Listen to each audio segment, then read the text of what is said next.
پیش از من و تو لیل و نهاری بوده است، گردنده فلک نیز به کاری بوده است. هر جا که قدم نهی تو بر روی زمین، آن مردمک چشم نگاری بوده است. کویر مرنجاب ترکیبی زیبا از دریاچه نمک، رمل‌ها، تلماسه‌های شنای روان که هر طبیعتگردی رو به خودش جلب می‌کنه.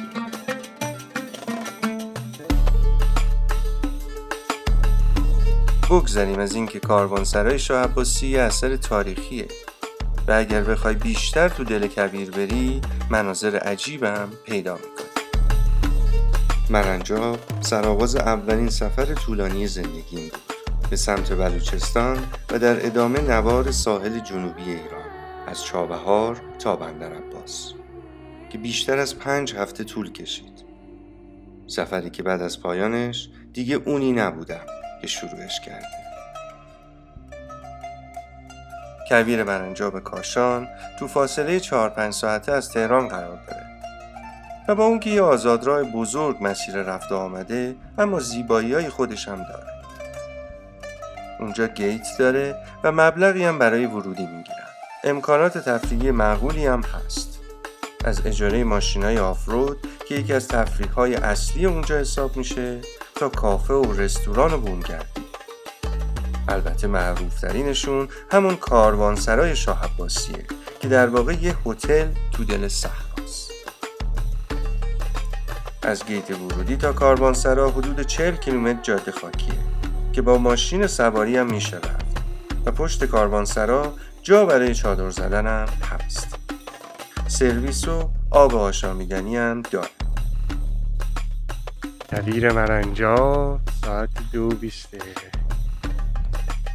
پشتم دریاچه نمکی که فردا میخوایم بریم یه جزیره سرگردان داره.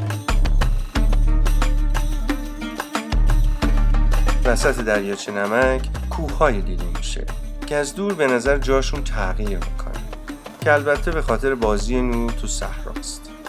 به اونجا میگن جزیره سرگردان و برای رسیدن بهش باید از وسط دریاچه نمک رد شی که یه تجربه استثنایی.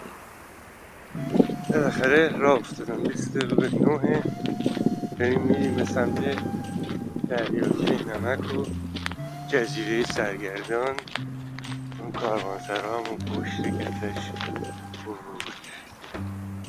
بافت زمین به آرومی عوض میشه و اونجا عظمت کبیر رو میشه احساس کرد. به هر طرف که نگاه میکنی هیچ چیزی جز خودت نیست.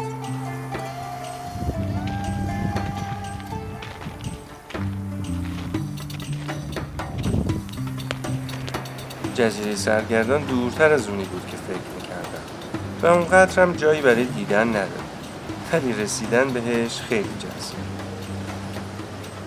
شبای کویر به تماشای ستاره ها معروف. البته من خیلی خوششانس نبودم. اولین شب کویر، اولین بار توی زندگی، ماه کاملی میگن نمیشه ستاره. ساعت 6:30 طلوع کویر، خورشید هنوز در نیومده. خورشید عالمتاب درخشان پشت تپه‌ها اومد بالا. شبای کویر سرده ولی یکم بعد از طلوع هوا قشنگ گرم میشه. رملا و تلماسه ها واقعا جادویی هست. با اون که آفتاب میسوزونه، ولی وقتی پاها میرن زیر شنای نرم، خنکای شب و قشنگ حس میکنی. یه جورایی انگار داری رو ابرا راه میری. مرنجاب کویر خیلی خلوتی نیست و آخر هفته ها و تعطیلات حسابی شلوغ میشه. اما اگر کسی اهل تنها بودن با خودش باشه، سکوت، زیبایی و شکوه کویر بهترین همدم. واقعا زیباست. از صبح طلوع آفتاب اینجا بودم، چرتی زدم و تازه شدم باز.